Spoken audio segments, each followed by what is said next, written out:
हमारे देश में अलग अलग समय में अलग अलग राजपूत वंशों ने राज्य किया है।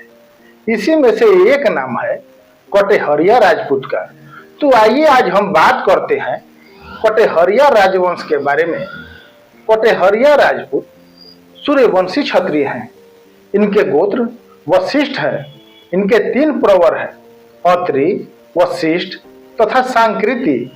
इनकी कुल देवी कालिका, वेद यजुर्वेद, शाखा वाजस्नेयी, सूत्र पास्कर ग्रह सूत्र है। राजधानी आभानेर, राज्य मांडलगढ़, कुल देवता सूर्य और नदी सरयू है तथा ये तलवारों की पूजा करते हैं। इनके स्वभाव की बात करें तो ये शांत चित्त व्यक्तित्व के होते हैं। ये किसी से बेवजह नहीं उलझते, बुद्धिमानी से अपना काम निकालने का प्रयास करते हैं। इनके स्वभाव में बड़ापन होता है।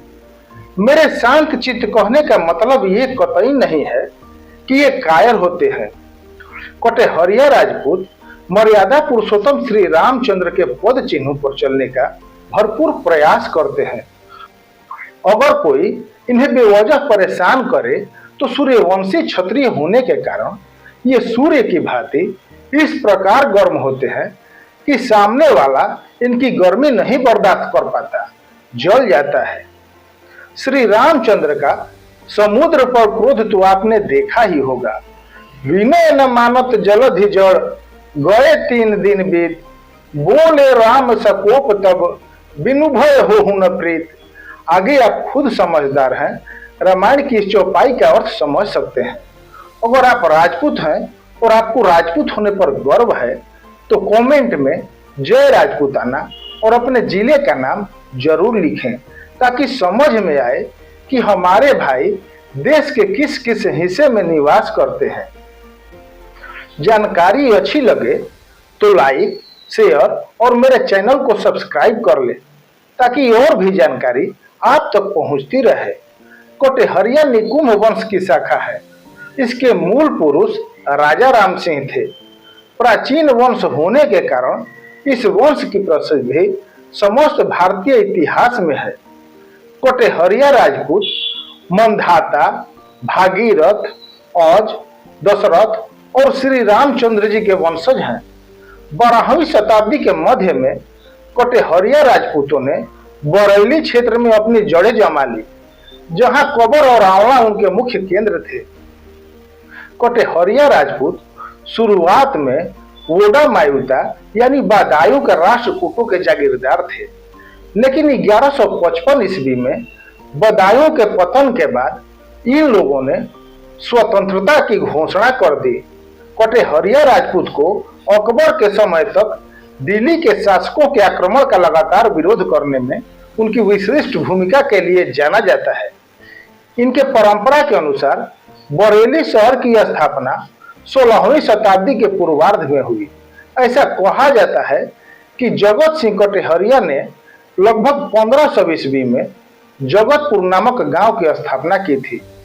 1537 में उनके 2 पुत्रों बांसदेव और बरेल देव ने बरेली की स्थापना की।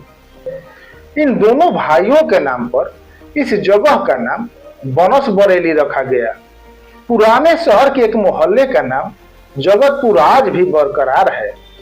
अकबर के शासन काल में कटेहरिया विद्रोह कर रहे थे। इस कारण बरेली के बांसदेव, जो उस समय काफी बड़े क्षेत्र पर शासन कर रहे थे, वीर गति को प्राप्त हुए। मुगल सेनापति अलमास अली खान ने इस विद्रोह को दबा दिया और बरेली को मुगल साम्राज्य में मिला लिया। हालांकि मुगल सत्ता यहाँ तब तक प्रभावी नहीं हो पाई जब तक कि यहाँ से जमे हुए अफगान सरदार को उखाड़ नहीं दिया। मध्यकालीन इतिहास के अनुसार रामपुर दिल्ली का हिस्सा था। बदायूं और संभल जिले रोहिलखंड के ऊपरी भाग में स्थित होने के कारण इसे कटेहर नाम से जाना जाता था। यही कारण है कि यहाँ शासन करने वाले राजपूत वंश को कटेहरिया कहा जाता है। कटेहरिया का अर्थ है कटेहर में रहने वाले लोग। आपको बता दूं कि इस वंश के बाकी क्षेत्र में रहने वाले लोगों को निकुंभ या श्रीनेत के नाम से जाना जाता है। कटेहरिया राजपूतों ने लगभग 400 वर्षों तक दिल्ली के शासकों और बाद में मुगलों के साथ युद्ध किया। इन्होंने 1253 में नसीरुद्दीन महमूद, 1256 में गयासुद्दीन बलवान, 1290 में जलालुद्दीन फिरोज, 1379 में फिरोज शाह और 1494 में सिकंदर लोधी से युद्ध किया। मुगल काल के आरंभ में रोहिलखंड की राजधानी बदायूं से बदलकर बरेली कर दी गई। इस प्रकार रामपुर का महत्व बढ़ गया।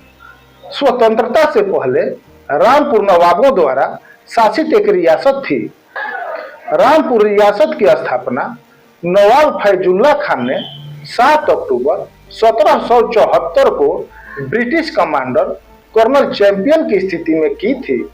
रामपुर शहर की नींव 1775 में नवाब फैजुल्ला खान ने रखी थी। आपको बता दूं कि रामपुर शहर का नाम कटेहरिया वंश के मूल पुरुष राजा राम सिंह के नाम पर ही रखा गया है। दोस्तों, मिलते हैं किसी नई जानकारी के साथ। तब तक के लिए राम राम।